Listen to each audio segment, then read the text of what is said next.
would first begin by thanking you. It feels so great to be in this room. I was here in 2019 participating in my mock interview. So this is my third attempt, and this year I have secured rank 28. We all are kind of procrastinators, so it is okay to be that. I think being dissatisfied with our own preparation and missing targets is a good thing. So you were part of our rankers batch in terms of mains test series. Sir, I was part. I wrote as many tests as possible. So in the beginning, answers were quality was not very good. It is not feasible at all to complete the paper in time limit. So at that time, I got a lot of feedback. Beginning with point format, paragraph format, diagram, alignment, introduction, conclusion, effective, non-effective, everything. So this helps. A human being is an animal who likes to learn in terms of stories. Now, what are stories? Stories are facts which are connected with the logic. Now, the issue is about quality enrichment and going holistic as well as eclectic. So, depth and the breadth, both is needed. And these two dimensions should be touched topic wise. So, resource budgeting is needed. As a student, we cannot afford to be unhinged. There has to be some anchor, some pivot. So that can be some institutional resource. For example, Rao has its foundation course, integrated programs. So that is one thing. All the people in the UPSC ecosystem, we know that the current affairs is always rooted in some static concept. TNS helps because then you are not bound to study the newspaper thoroughly. You will get from the newspaper what you are required as a UPSC aspirant. You have got a very good and inspiring team here, and I'm thankful for all the support, for all the feedback in my mains answer writing, because I understand that it would have helped a lot. Today we are interacting with Ms. Divya Mishra, who has scored rank 28 in the UPSC CS examination of 2020. She were Rao's IE students in terms of our rankers batch. She participated in our mains test series. She utilized our daily news simplified as well. And apart from that, for the interview guidance program, she used our services. Today we are very happy, Divya, that you are here. Thank you, sir. And we feel very elated because the kind of achievements that you have are simply out of this world. So tell something more about yourself. So I would first begin by thanking you. It feels so great to be in this room. I was here in 2019 participating in my mock interview. So it is nice to be back here again. You're welcome. And talking to you has been a really nice experience. Thank you. Thank you. So thanks for the reception. And I think you deserve all of that, and we're very happy that we are exchanging so many good things about each other. Of course, me as an part of this institution, and you have done so well in your life as well. So it has been a mutually beneficial journey for all of us. So this is my third attempt, and this year I have secured rank 28. Before this, it was 312 in CSE 2019. So that year I joined Indian Railway Traffic Service. And before that, I appeared in the interview but missed the final list by 4 marks. So here I am.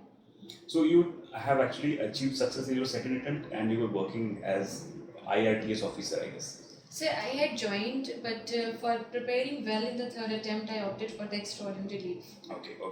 So when you're preparing for the examination, people face different kind of challenges. So, and the challenges are actually divided from prelims to mains and interview. So moving in one aspect, so what was your challenge of prelims and how did you ace it? So in prelims, the first challenge is conceptual clarity, because they are asking about the concepts, and then comes the implementation part. So if we are not covering a particular topic in its wholesomeness in an integrated manner, and we are not aware about the interlinkages between different topics. For instance, we are studying something about river in geography, and really what is happening in Brahmaputra, and maybe the pollution issues. This interlinking with the static dynamic and also different part of static is very important.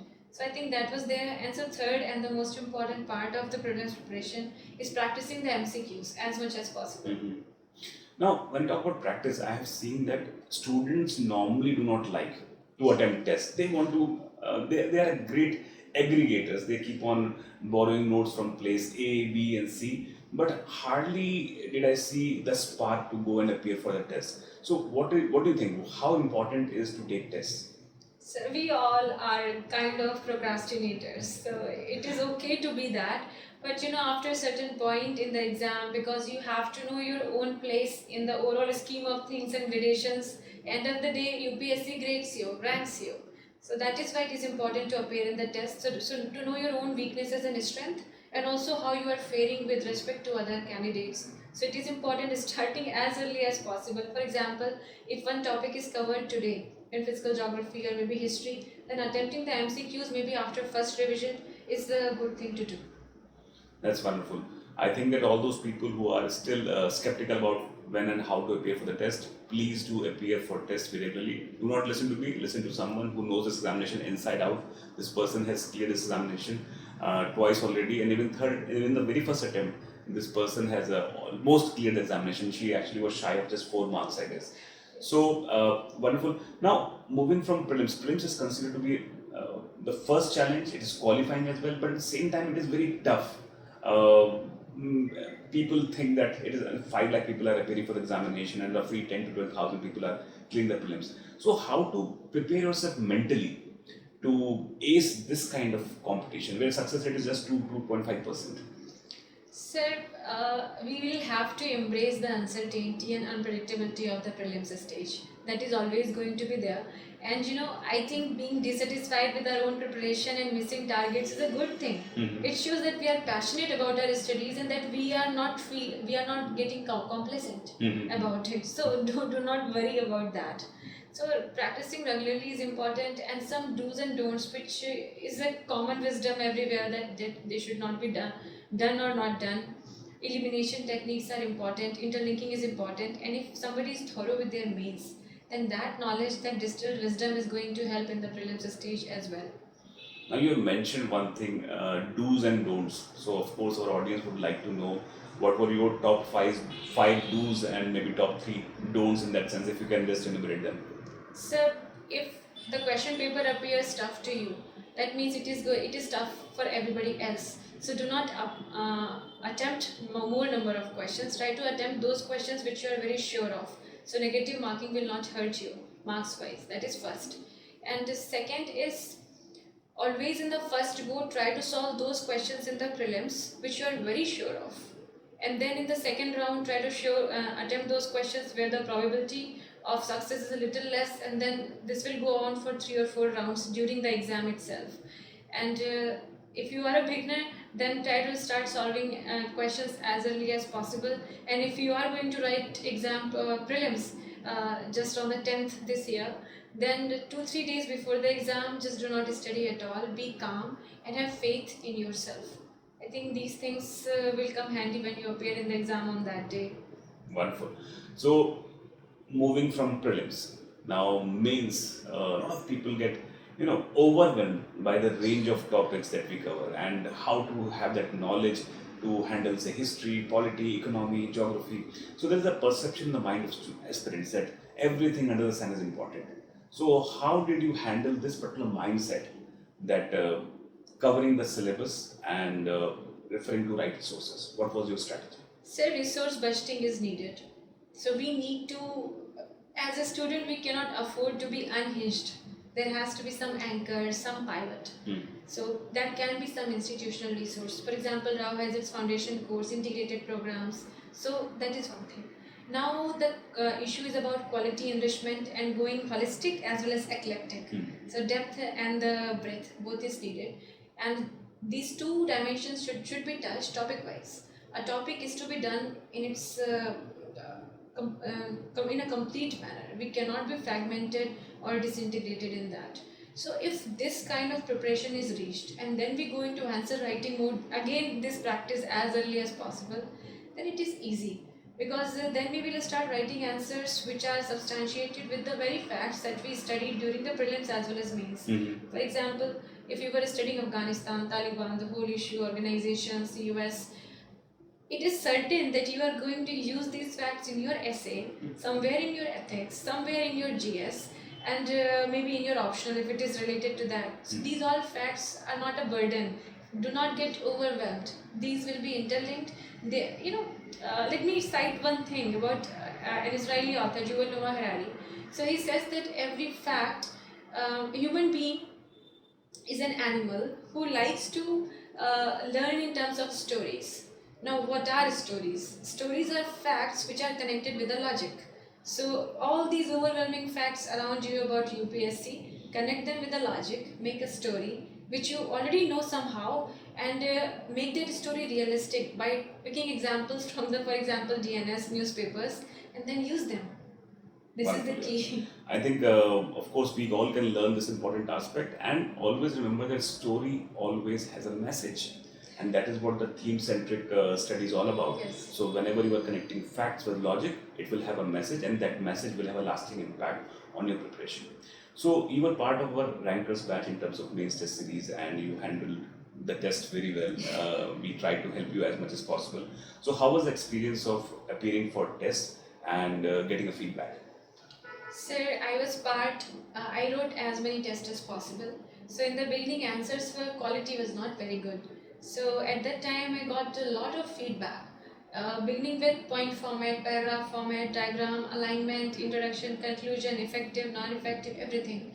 So gradually, I started working on that, and then I started writing answers incorporating that feedback, and that has helped a lot. And the good thing about test series was, for example, I distinctly remember a test which was solely on agriculture.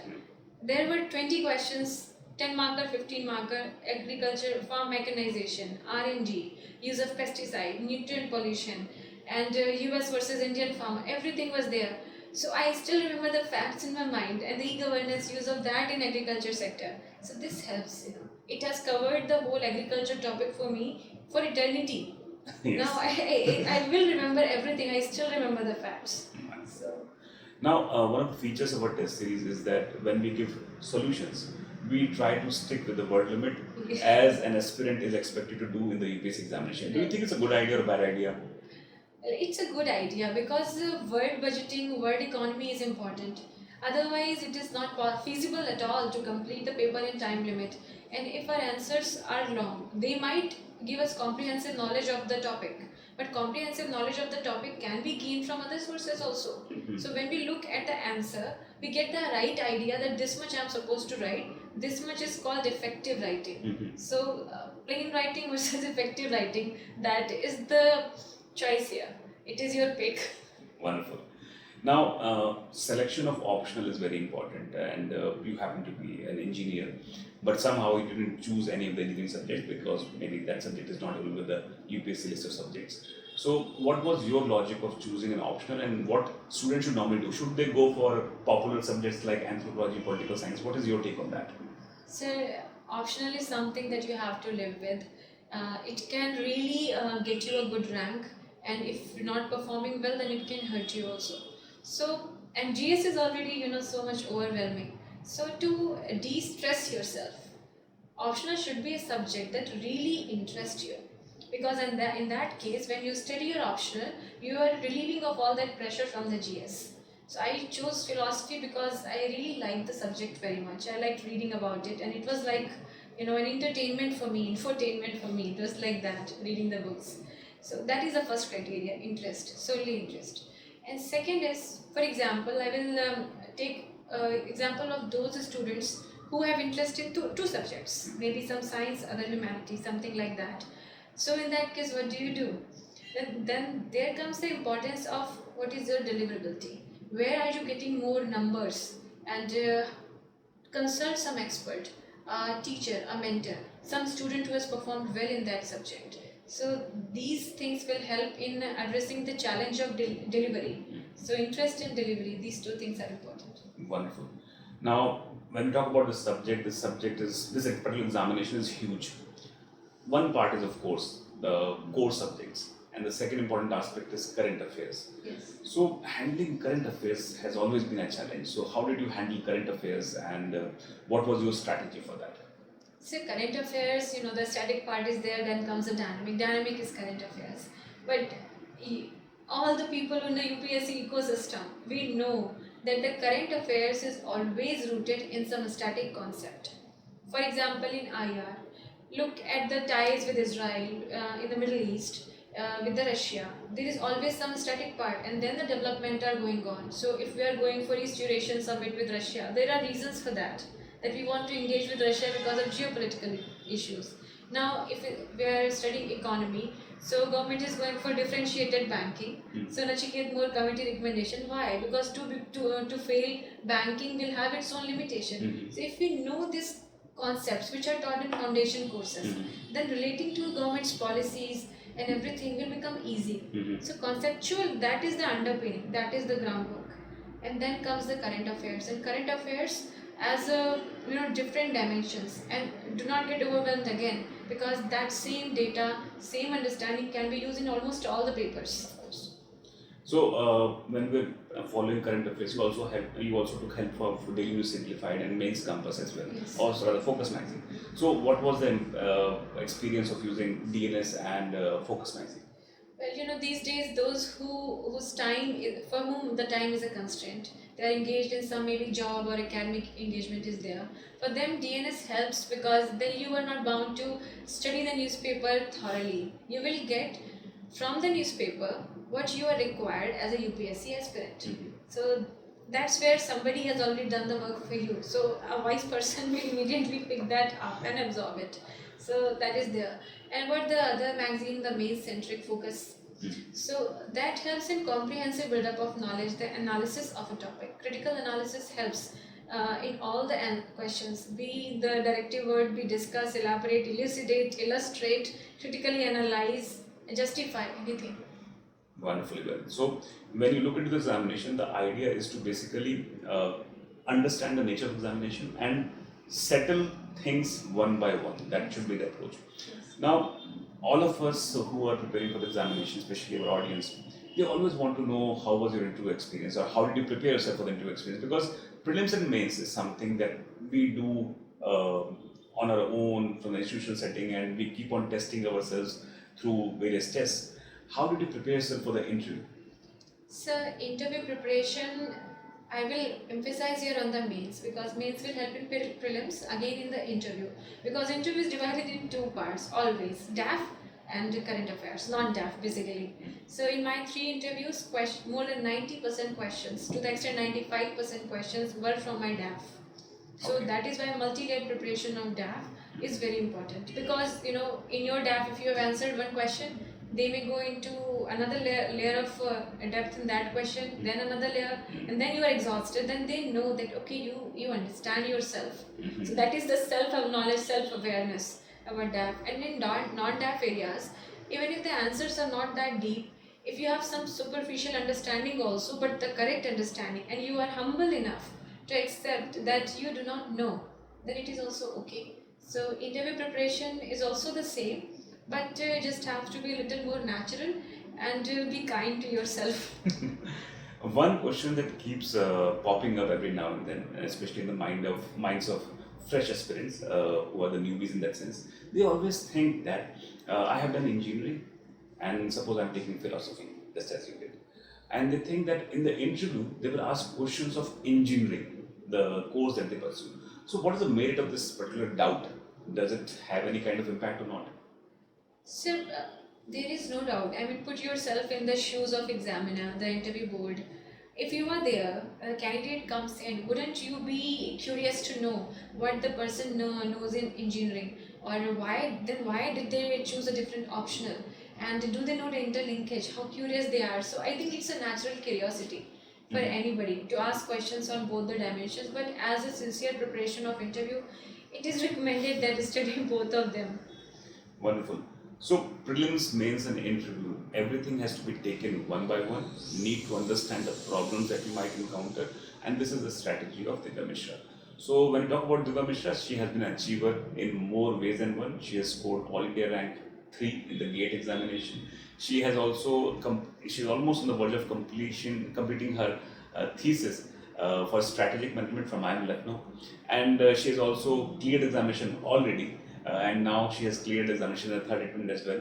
So how Divya Mishra manages time? You are doing so much, there's so much in your plate. So how did you manage time? So I do project and modular based work management. So for example, if I am doing some academic work, then focuses on that and completion of that. If I am today's newspaper, if I'm doing that, there is some topic, for example, I want to cover the topic of women. children, the GS part 2, then I will cover that. Mhm. It is like that, and very efficient time management and being focused, because focus, it comes with some difficulty when you have to shift gears all the time. So that is there, and so much time is actually not required. Sometimes on some days 2 to 3 hours at max, 5 to 6 hours, and that is all. You don't need that much. What will happen? First of all, you will get overwhelmed with all this data and facts and knowledge. Gradually, your knowledge will build up, and then a self augmentation will start. You yourself will start absorbing things from the newspaper, from the readings, from the magazines, and then it will become easier. So the margin of it becoming easy increases as your knowledge curve also increases. Now, so these are all words of wisdom. Please try to understand that people achieve great things by doing things in a systematic manner, in a pragmatic manner, and as she has already mentioned, pragmatic in terms of taking one project, completing it, and then taking on the next project. So all those people who are listening to you through this session, I wish that they can take all the inspiration that they need to clear the examination. They can get all the advice and guidance. And we are very thankful that you came here and shared your thought. May God bless you with great success ahead, happy and blissful life. And from the entire team of Rouse IAS, we wish to thank you. Any words for Rouse IAS team in terms of whatever we have done, small things in your preparation? Well, sir, I just interacted with the team of experts who were checking my copies and who were preparing all the content that we just mentioned, be it DNS, focus, or test series. So the remarkable and incredible thing is they are so curious. So I was just interacting with them and they just wanted to know what all they can know from a just fresh candidate who has just gotten into the list. So that is a big deal. You have got a very good and inspiring team here, and I'm thankful for all the support, for all the feedback in my mains answer writing, because I understand that it would have helped a lot in overall rank improvement. And second, I'm also thankful for the mock interviews and the feedbacks, and such a nice way of an organized way of handling and dealing with things. It certainly makes life easier for a student, and especially those who are otherwise engaged as well. Of course. So thank you so much, and I'm really humbled. Thank you. Thank you.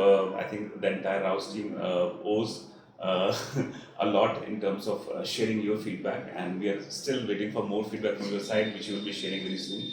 And I thank all the audience for participating in this session, and I hope that this session must have given you some kind of insights about how you can prepare for the UPSC examination. The key is very simple. The key is to tackle this examination in a systematic manner, in a pragmatic manner, in a manner in which you do things one at a time and achieve them completely. So this is what the learning is there from Divya Mishra, and I hope that you are going to implement this session. Thank you, Divya. God bless you. Thank you, sir.